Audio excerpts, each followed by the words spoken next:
Um grupo de exploradores de cavernas faz uma expedição que dá errado.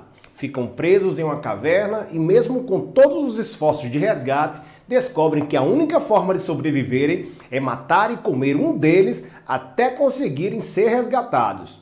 No julgamento por assassinato, o Estado decreta a pena de morte para os que sobreviveram.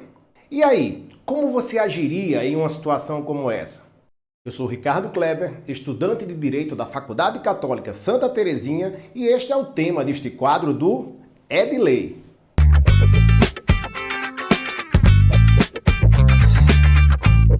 Este caso hipotético é apresentado para discussão em diversas turmas da disciplina Introdução ao Direito em todo o mundo. Basta lê-lo que você logo entende por quê. Trata-se do livro O Caso dos Exploradores de Cavernas, escrito em 1949 por Lon Fuller, professor de Direito de Harvard, inspirado em dois casos reais ocorridos no século XIX nos Estados Unidos, envolvendo naufrágios seguidos de homicídio e canibalismo. Analisando o provável objetivo do autor ao escrever este conto, percebe-se a intenção de estimular a reflexão crítica em casos complicados levados a julgamento. O objetivo deste vídeo não é apontar conclusões ou defender pontos de vista, simplesmente busca resumir o caso focando nos argumentos apresentados que, na nossa compreensão, merecem destaque para a reflexão.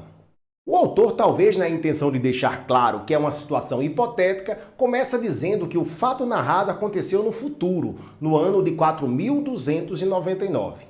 5 membros de uma sociedade de exploradores de caverna faziam mais uma expedição quando, segundo o relato, um desmoronamento bloqueou a saída da caverna.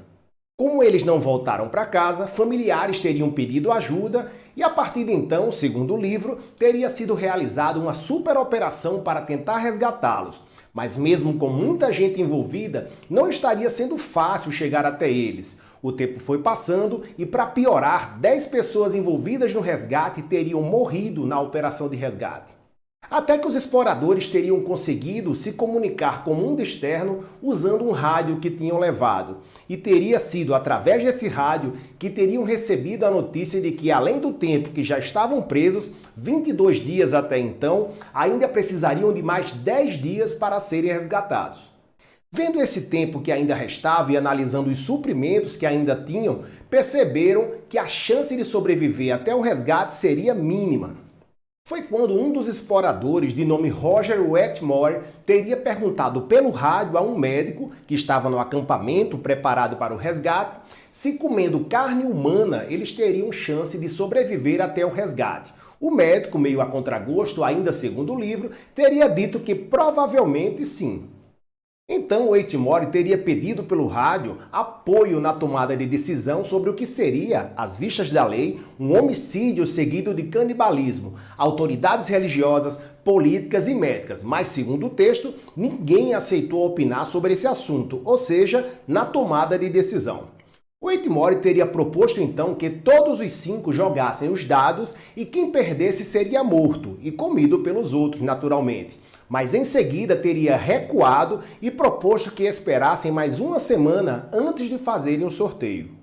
Porém, segundo o relato, os demais exploradores não teriam aceitado a nova proposta de esperar para fazer o sorteio. E então, a contragosto de Wetmore, teriam jogado os dados. E como Wetmore não queria jogá-los, eles teriam jogado por ele. E o resultado teria sido a definição de que Wetmore teria sido sorteado. Eles então mataram e comeram o colega. 10 dias depois, conforme previsto, teriam sido resgatados e levados ao hospital para tratamento, já que estariam desnutridos e psicologicamente traumatizados. Em seguida, então, teriam ido a julgamento e condenados em primeira instância à morte por enforcamento pelo assassinato de Roger Wetmore. Bom, este seria então um relato resumido da situação que levou o debate à segunda instância sobre a manutenção ou não da pena de morte em função da situação em que ocorreu o homicídio e o canibalismo. Nesse segundo julgamento, o primeiro juiz, chamado Foster, defendeu a tese de que os acusados eram inocentes, já que quando mataram Wetmore, estariam em um estado de natureza, e que em função disso, a lei que deveria ser aplicada não deveria ser a que estava escrita, mas a que se adequasse àquele caso especificamente. O segundo juiz, chamado Tatum, relatou que, embora tivesse empatia pelos réus, criticou Foster e as tais leis da natureza que ele apresentou, não encontrou sustentação para o seu desejo de opinar pela absolvição e preferiu então ficar em cima do muro e se abster de votar em função, segundo o texto, de seus princípios morais. O terceiro juiz, chamado Kim, argumentou que os réus já tinham sofrido muito e que por essa razão deveriam ser absolvidos, mas terminou votando a favor da condenação dos réus, já que, segundo ele, deveriam ser julgados de acordo com o que estava previsto em lei.